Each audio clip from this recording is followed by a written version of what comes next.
कहानी शुरू होती है लिंची से, जो बिना नॉक किए सीधे बाईचैन के रूम में घुस जाती है। अंदर आते ही वो गुस्से में बोलती है, अपने कपड़े पहन लो। बाईचैन उसे देखकर हैरान रह जाता है। वो कैजुअली जवाब देता है, इतनी गर्मी में इतना रिएक्ट क्यों कर रही हो? लेकिन लिंची तुरंत बोलती है, लड़का और लड़की अलग होते हैं, समझते हो या नहीं? तभी बाईचैन मजाक में कुछ ऐसा बोल देता है जिससे माहौल और ऑकवर्ड हो जाता है। लिंची उसे घूरते हुए पूछती है, क्या तुम बीस्ट हो? ये सुनकर बाईचैन इरिटेट हो जाता है और बोलता है, इसका बीस्ट होने से क्या लेना देना है?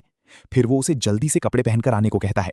लेकिन सबसे शॉकिंग बात यह थी कि लिंची को उसके सामने बिल्कुल भी शर्म नहीं आती थी। असल में पिछले 1 महीने से वो उसी के घर में रह रही थी।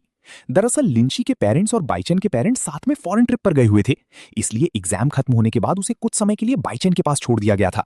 उस वक्त बाईचैन ने बड़ी आसानी से जिम्मेदारी ले ली थी, लेकिन अब उसे अपनी उसी काइंडनेस पर पछतावा होने लगा था। कुछ देर बाद लिंची कपड़े बदलकर वापस बाहर आती है और कैजुअली पूछती है, खाना खाया? बाईचैन भी सीधे मुद्दे पर आ जाता है, लेकिन लड़की का जवाब सुनकर उसे तुरंत समझ आ जाता है कि मामला गड़बड़ है। लिंशी मासूमियत से बोलती है, जब तुम घर पर नहीं होते तब मेरा खाने का मन नहीं करता। बाईचैन तुरंत पूछता है, तुम्हें खाना बनाना नहीं आता ना? लेकिन लड़की तुरंत डिनाई कर देती है। तब बाईचैन पूछता है, तो फूड डिलीवरी क्यों नहीं मंगाई? इस बार लड़की धीरे से बोलती है, पैसे खत्म हो गए। और यही सुनकर बाईचैन पूरी तरह शॉक्ड रह जाता है, क्योंकि उसके पेरेंट्स उसे अच्छी खासी पॉकेट मनी देकर गए थे। लेकिन फिर लिंशी सच्चाई बताती है, हाल ही में उसके फेवरेट गेम में लिमिटेड कैरेक्टर्स वापस आए थे और एक्साइटमेंट में उसने सारे पैसे गेम में स्पेंड कर दिए। ये सुनते ही बाईचैन अपना सिर पकड़ लेता है। वो बोलता है, अच्छा हुआ तुम्हारे पेरेंट्स रिच हैं, वरना तुम्हें अफोर्ड करना इम्पॉसिबल होता। इसके बाद वो खुद किचन में जाकर खाना बनाने लगता है, क्योंकि उसके हिसाब से रोज आउटसाइड फूड खाना हेल्दी नहीं होता। लेकिन तभी लिंची मुस्कुराते हुए बोलती है, असल में तुम्हारे पास फूड डिलीवरी के पैसे नहीं है ना? बाईचैन तुरंत जवाब देता है, हर सच बोलना जरूरी नहीं होता। अगले दिन वीकेंड था। लिंची अचानक उसके पास आती है और पूछती है, क्या तुम कल मेरे साथ बाहर चलोगे? बाईचैन पूछता है, कहां? लड़की एक्साइटेड होकर बोलती है, क्लास रियूनियन। एग्जाम्स खत्म हो गए हैं, इसलिए सारे क्लासमेट्स मिल रहे हैं। पहले तो बाईचैन मना करने वाला था, लेकिन जैसे ही उसे पता चला कि पूरा बिल कोई और देगा, वो तुरंत मान गया। बातों बातों में उसे पता चलता है कि लिंशी जिंगचेंग यूनिवर्सिटी जाना चाहती है और उसके मार्क्स देखकर एडमिशन ऑलमोस्ट कंफर्म था। लेकिन जिंगचेंग काफी दूर था, इसलिए बाईचैन उससे पूछता है, अकेले मैनेज कर लोगी? लिंशी कॉन्फिडेंस से मुस्कुराकर बोलती है, मैं अब बच्ची नहीं हूं।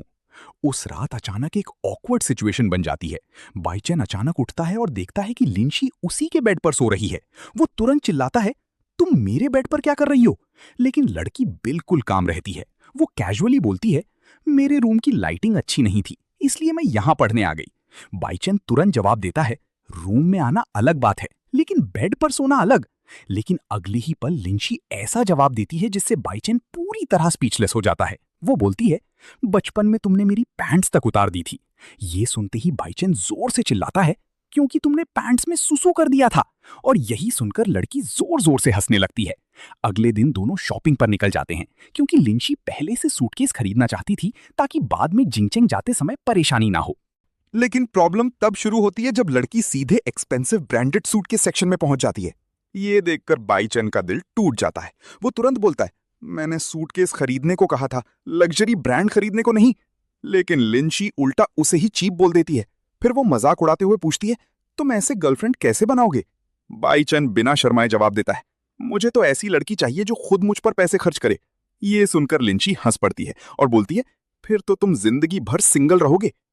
इसके बाद उनकी बात अचानक अजीब डायरेक्शन में चली जाती है। भयंकर गर्मी की वजह से बाईचैन परेशान हो रहा था और तभी लिंशी उसे टीज करना शुरू कर देती है। वो मजाक में बोलती है, सुना है जो लोग गर्मी सहन नहीं कर पाते उनकी किडनीज वीक होती हैं। ये सुनते ही बाईचैन इंस्टेंटली सीरियस हो जाता है। वो तुरंत बोलता है, ये कैसी अफवाह है, इसका किडनी से कोई कनेक्शन नहीं है। लेकिन लड़की उसकी रिएक्शन देखकर मुस्कुराने लगती है। फिर टीजिंग वॉइस में बोलती है, इतना डिफेंसिव क्यों हो रहे हो? कहीं मैंने सही जगह हिट तो नहीं कर दिया?